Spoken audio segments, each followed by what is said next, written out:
This storm has been described as historic. It's being labeled one of the worst storms in decades, and not even a centimeter of snow has fallen yet. Weather warnings have expanded for much of southern Manitoba, including the city of Winnipeg, and Environment Canada is warning of hazardous winter conditions. Heavy snow, strong winds, and poor visibility, a mix of brutal winter ingredients expected to lead to a disastrous spring storm. Much of southern Manitoba is preparing for 30 to 50 centimeters of snow, while Environment Canada is predicting up to 80 centimeters of snow in some areas. Everything associated to the storm will be certainly affected. So the snow itself, the accumulation of snow will make navigation difficult.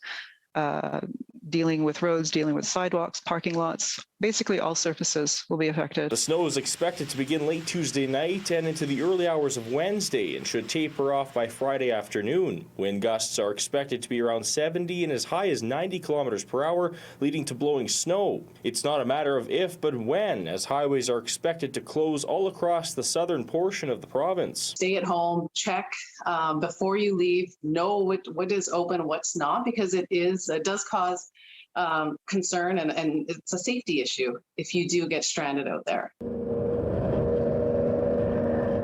It's been a quarter of a century since Winnipeg schools were forced to close due to blizzard-like conditions. The last time was in April of 1997. School divisions in Winnipeg are canceling school bus transportation for Wednesday and Thursday, but a decision to fully close schools has not yet been made. We'll continue to watch the storm and are contemplating school closures, but we're just not ready to take that step if there's a chance it doesn't track as predicted.